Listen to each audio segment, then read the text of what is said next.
Okay. My name is Andrea Chiocca. I am 40 years old in 2 weeks, give or take, so 39, and I've been sober for 7 years. I got sober in 2013, this last time, and I had previously graduated the Solutions program, and a few months later relapsed, and so I ended up going back there for my foundation. The address was 4210 North Longview. It was the main Solutions, which is no longer there. Very heartbreaking. Think about it often.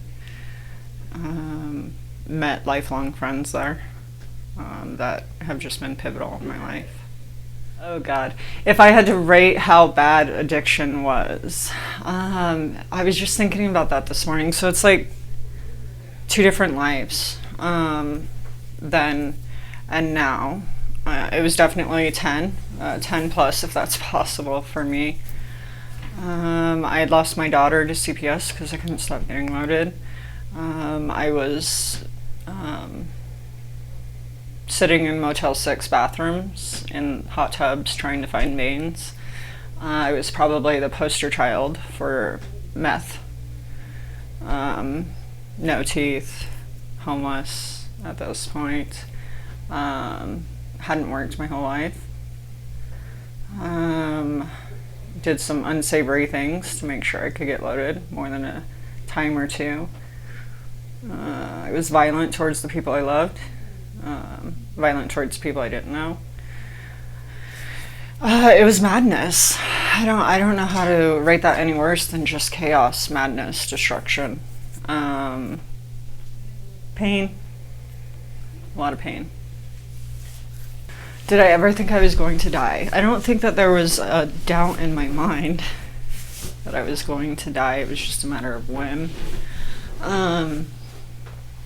Especially after losing my daughter. There wasn't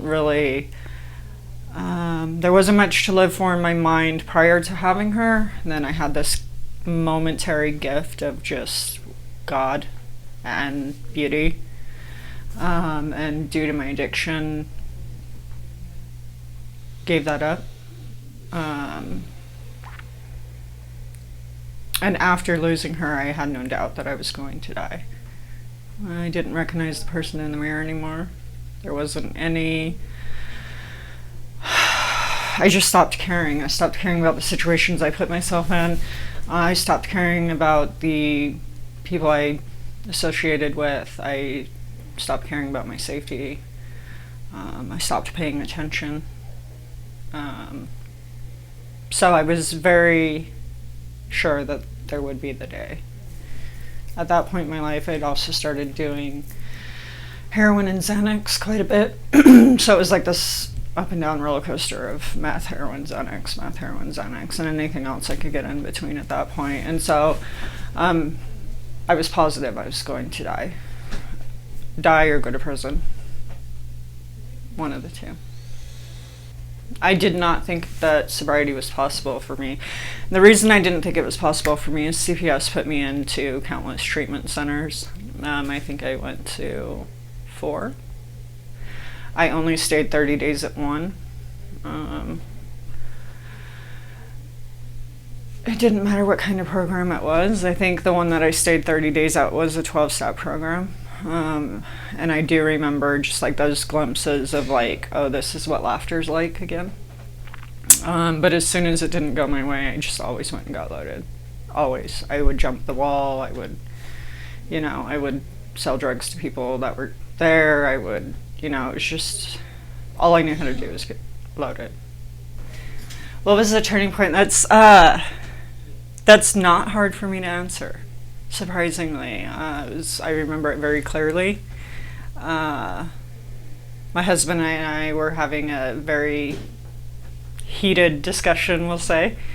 I had recently gotten honest with him that I was getting loaded, walk-in closet, working in treatment, lying to everybody, sponsoring people, going to meetings, doing the most to hide the truth. And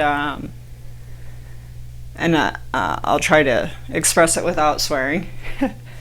So we were fighting and we were screaming about honesty, and I was screaming about all my fears, right? Like losing my job. I was living in a 3-quarter house, smoking dope in the walk-in closet. And about losing my job and like nobody's gonna, I'm gonna lose my job, I'm gonna lose my place to live. I was confident at this point that I was gonna lose him. And outside of my daughter, I can hands down say that my biggest fear was losing Trevor at that point in my life. Like I just had this love for him that was unmatched outside of my daughter, obviously. And I just knew that I just didn't want to lose somebody that meant that much to me again. But I was so terrified. I was terrified, to be honest. And he screamed at me, "You have no fucking faith, and until you get honest, you're not going to stay sober." And so backstory to that. Previously, when I obtained my certificate from 5A, I walked the line 1 foot in and 1 foot out the whole time.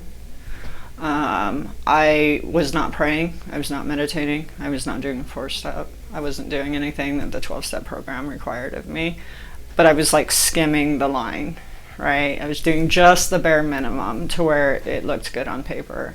And that's what I got, right? I walked out of there in my mind with that paper, and I still have it, and I'm very proud of it. And I'm very proud of it because it was my foundation. And so I knew when he told me that day, because I was that girl that walked around and said, yeah, like God is good, but there was no God. There was no God for me. There was no higher power. There was no contact. I couldn't even replace it with other things. You know how people are like, oh, just pick something. And I had so much resentment, so much anger that like picking something that was bigger was just so difficult for me. And so I would talk about God a lot, right? But I had no connection and I had no faith. And I was incapable of being fully honest. And when he said that to me, that's what happened. Like in my core, I knew that that's what was missing. And so I started knocking on doors in the 3-quarter house, and I started telling everybody in there that I had been loaded and I had been lying to them. And I went in and called my mom. That's rough. I went in and called my mom, who was so proud of me because she had thought I had been sober for like a year. Actually, at this point, she had thought I had been sober for, 5 with prison time, which was also a lie. And I got on my knees, still high, and I prayed to a God that I didn't understand. And I said, look, God, I don't know if you're there, but if you help me do this, I'll do whatever these people tell me to do. And that's what happened. I think I finally was willing to acknowledge, like, I'm not gonna run this road on my own. It's not gonna magically go away. Like, you need to be honest, and you need to get some kind of higher power in your life. And so that was the game changer for me. Loaded, still high, and I've held fast to that honesty and faith since that day. And I've literally had the worst withdrawal of my life a week later. And the crazy thing is I didn't once think about getting high. And so somebody screaming at me out of love and fear and chaos that I had no faith and no honesty is what changed for me. That's what gave me the willingness to do the work. What's life like now? It's crazy. It's so crazy. It feels surreal still. I constantly have to remind myself of how bad it was, because today is just so drastically different. Man, it's good. Life is just good, and I forget that sometimes, right? Like the longer you've maintained sobriety, the easier it is to forget just how dark and dirty and scary and chaotic it was. I get to show up for my nieces today. They were like my little best friends when I was younger before I started getting loaded, and I missed a lot of their life.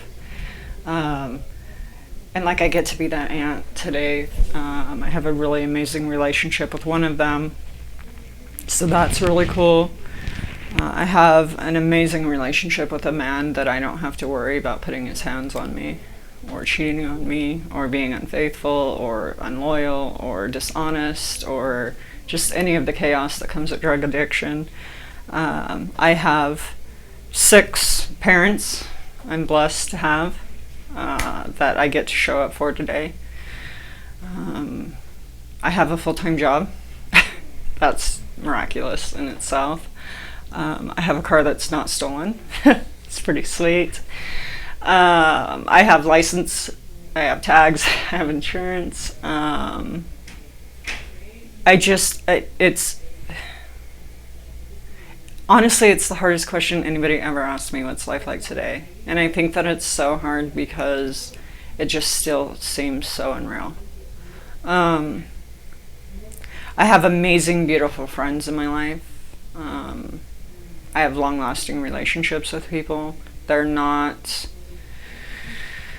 minute passerbyers or what can I get from you, what can you get from me. They're rooted in trust and communication and being there for each other, showing up for the good times and the bad, and that's pretty cool. I don't, just life is amazing today. Just amazing. I don't know how else to put it. Grateful. Forget to be grateful. But it's so worth it.